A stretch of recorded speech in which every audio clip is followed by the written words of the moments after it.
Ever since I watched what is basically a anime adaptation to Pokemon Red and Blue, I was convinced that I could do the same task that Red set out to do as well.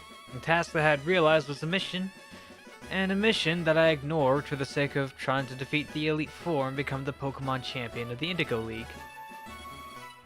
It was a mission I had once completed way back on November 20th, 2020. I had managed to complete the Pokedex on Pokemon Yellow, with only one clip of that stream saved.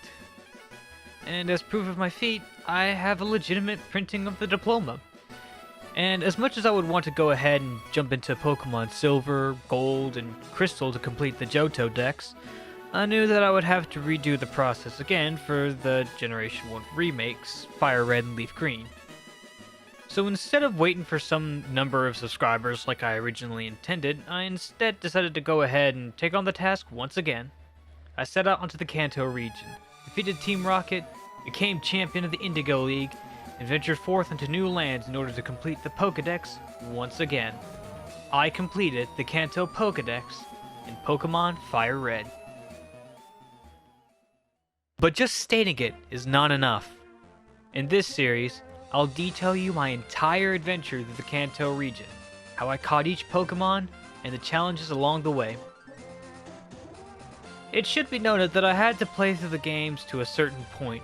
For this, I made a public vote on my Patreon for which game should have the completed decks, and Fire Red was the winner. So, in order for me to have completed the Pokedex, I needed to play one game until I got to Celadon City. After grabbing the Eevee that's there at the top of Celadon Mansion, I went ahead and got started on Leaf Green. This time, I played until I got to Cinnabar Island. This was so I could revive the fossil Pokemon, in this case it was Kabuto, and pick up one of the fighting Pokemon from the gym next to Sabrina's. After saving the game there, it was time to move on to Fire Red for the completed Pokedex. To start my adventure off, I chose Bulbasaur as my starter. Yeah, I'm sure people would prefer to go with Charmander or Squirtle, but of the starters, and since Grass-type Pokemon are stronger against Brock and Misty, I went with Bulbasaur. In my travels, especially those to come, I decided to name him Venus. After getting the errand done and out the way, the one involving delivering the parcel to Professor Oak, I went and caught a Rattata. It was the first one I encountered and was close enough to my Bulbasaur's level. Went ahead and brought him along, at least for now. And since I played through the Kanto region so many times, I knew that I'd have to come up with a backup for Bulbasaur, as well as work on getting them leveled up for him to evolve. Headed over to Route 22 and caught a Mankey. It's a fighting type, so it would be best to use against Brock. Along the way, I fought other wild Pokemon with Rattata to begin leveling it up. A lot of back and forth from Route 22 into Pokemon Center, and this was only the beginning of the grinding. I did this so that I could get Rattata and Mankey to the same level as Bulbasaur, since, I beat Blue and got Bulbasaur to level up to level 6. Yeah, I totally didn't restart my game after a loss. Totally not. No, hold on. This is not the timeline I want to go down. Once I got my team caught up, there were still some Pokemon I had left to catch between Viridian City and Pewter City. One of them being a Weedle. Oddly enough, it's considered the hairy Pokemon. Okay. Anyways, with the level 4 Weedle, it's time I get started on leveling it up. Both it and Caterpie are Pokemon you're able to reach their final evolution. So, that's for the Pokedex. Along with getting it trained up, I wanted to get my hands on the level 5 Pidgey, just so it wouldn't be so difficult to get it caught up with the rest of my team. Though it did take a moment. Am I not getting any Pidgeys? You're up.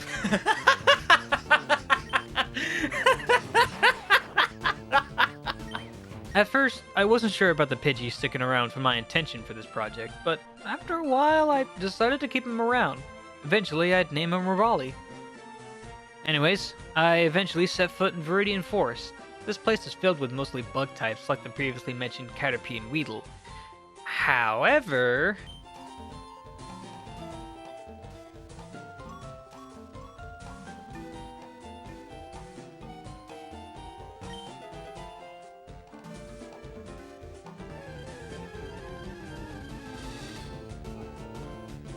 Already, this is the first Pokemon I encounter, and it's a Pikachu.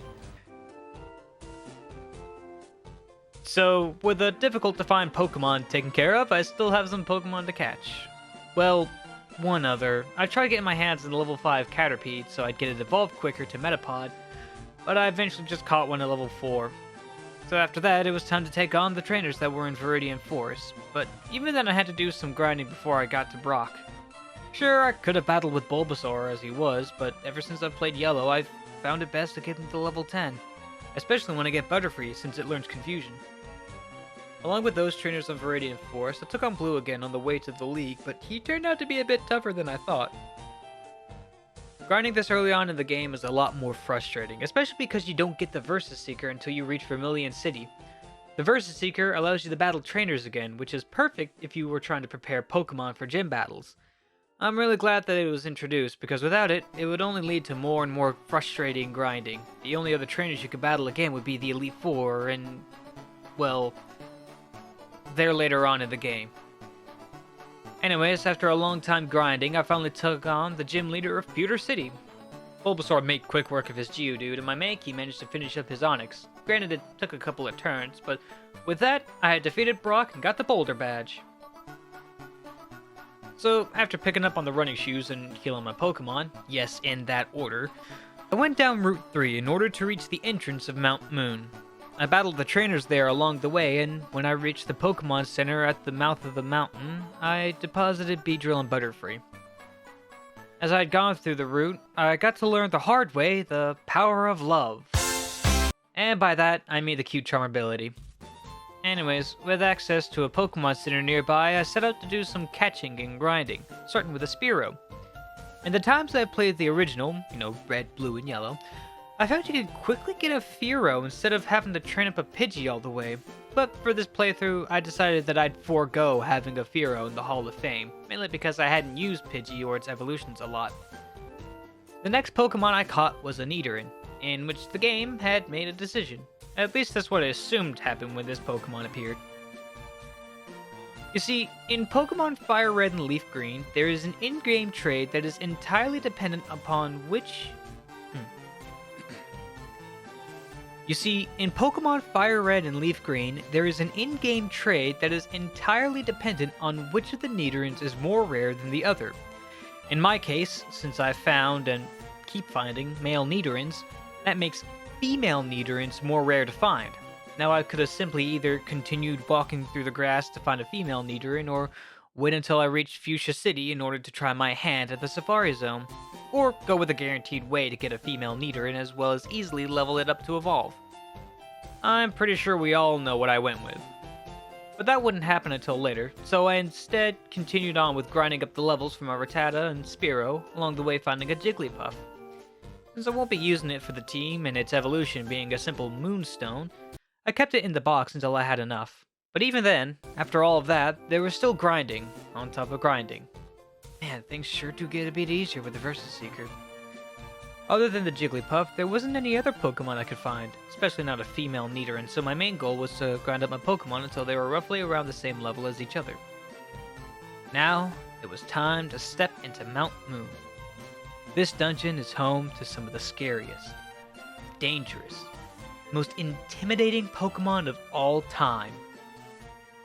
Zubats! So, catching one out of the herd of the other Zubats in the cave, I came across a Paris. Unfortunately, since there are also Geodudes in the cave, I didn't want to have a Pokemon already faint when I haven't even gotten halfway through the dungeon. I don't think I could even use them against Zubats since they're part flying. So into the box it goes for a later grinding. I should also add that in this playthrough of Fire Red, I'm going through these routes more methodically in order to get as much levels for certain Pokemon as possible. So anytime one Pokemon faints, I may run back to the center in order to bring them back and revive them for battle. This is especially the case for the Pokemon that I need to level up. However, I couldn't simply just stop directly before or after each gym battle to level them up. Mainly because I find it to be a waste of time to level them up in the moment and then just stuff them away in the box. It's something you might see with other Pokemon players. They'll often stick with a team and barely swap out other members. So the most I could do is try to level up certain Pokemon in the area I'm in until it's time to head into the next town. Getting back on track, I caught a Geodude. Now there's only one other Pokemon in Mount Moon to find. And I couldn't find them. I spent some time running around the first floor to try and find them, but nothing. It might be because floor 1 of the dungeon has a 1% chance to encounter a Clefairy. I figured that since I'm going to be going through Mount Moon so many times, at some point I would encounter one, but no, I wasn't that lucky. I didn't want to spend all my time trying to find Clefairy, so I put it aside for later. Speaking of putting it aside for later, I decided to put Zubat into the PC and use the Geodude I caught. This was so I can get it leveled up alongside my other Pokemon for the fight with Lieutenant Surge. So after going through Mount Moon, I eventually reached the Maniac at the end, and you're given an option for which fossil to take. Since I mentioned earlier that I got Kabuto, which is the Dome fossil, I chose the Helix fossil.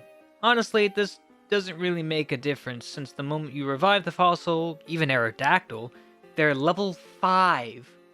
True, the previously mentioned Versus Seeker can help catch them up, especially if you have the EXP share to give it, but at that point, you likely have your dream team put together and ready for the final gym in the Indigo Plateau.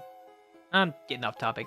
I eventually left Mount Moon to continue onwards towards Cerulean City, and after healing up my Pokemon, I went out onto Route 4 to see if there are any new Pokemon to catch.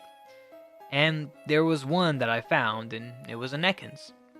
Any other Pokemon I needed to catch were the ones past Nugget Bridge, which was something I held off on doing until I was prepared. And you know what that means! More grinding! I kept going back and forth from Route 4 to the Pokemon Center, battling Spearows, Ekans, and Rattatas over and over until they were about a level away from Blue's Pokemon, with his Pidgeotto being at level 17. And in this preparation, Venus evolved into Ivysaur. And as I was preparing, my Nidoran also evolved into Nidorino. Something I picked up after having battled Blue so often on these replays is that he always starts off with his Pidgeotto Pidgeot whenever you encounter him in battle, and his starter Pokemon is often the one at the highest level. So starting the battle off with a Rock type or Electric type is a great way to combat his first Pokemon, and the rest of the fight is just you bringing out the best Pokemon to go up against his other choices, if you're playing the game as set and not switch. So after defeating Blue's Pokemon, I healed him up and prepared to make my way through Nugget Bridge, with the intent to have my current Pokemon leveled up to level 20. I put Rattata up front to handle the other trainers and the Rocket Grunt at the end. I did some more battling with the trainers on Route 24 and got back to grinding. With that, Rattata leveled up to level 20 and evolved into Eradicate, completing another entry in the Pokedex. So back to the box and went for Pidgey to come get some levels. With more grinding on Route 24, I battled an Oddish and caught it. This was the first time I've ever seen a Pokemon with a scientific name, Odium Wanderus. It likely has to do with the fact that it can walk 1,000 feet on its 2 routes. The only other Pokemon to find on this route is the ever-elusive Abra, which only knows Teleport, so you can either hope that a Pokemon can put it to sleep, or that your first turn Pokeball catches it. So I battled the other trainers on Route 24, going back to the Pokemon Center, and eventually got to Bill's place, where I got the SS Anne ticket. With that done, it was time to take on Misty. Once again, Venus took out a lot of the trainers and even Misty's Staryu, but the main challenge of this fight comes from her Starmie. It's not only a water type, but it's also a psychic type that knows psychic type moves. If Venus got hit by one of those attacks, then it would have likely been down, since Ivysaur is now part poison. So I swapped through a few Pokemon before eventually circling back to Venus, where I put her Starmie to sleep and attacked with Leech Seed, just in case that the next turn it wakes up. It didn't. A couple of Vine Whips later and Starmie was down. Misty, the tomboyish gym leader, has been defeated. Having defeated 2 gym leaders, we end this episode off with 2 badges gathered and 22 Pokedex entries completed out of 151. There's a lot to be said in this beginning segment of the game, what with the slow-moving character until you get the running shoes, and the amount of grinding done in order to level up my Pokemon in preparation for a gym or a fight with Blue. I'm sure that the people who also choose Bulbasaur would probably wait until the Versus Seeker in order to grind other Pokemon to higher levels, especially since the level cap is up to level 30, and that's a level needed to fight against Lieutenant Surge.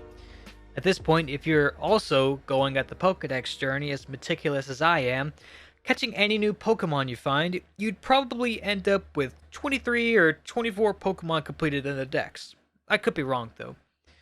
So, for my adventure, there's still 129 Pokemon left to find and catch, 6 more gyms to battle, and one long journey ahead of me. I hope you enjoyed this, and I will see you all next time. Bye bye!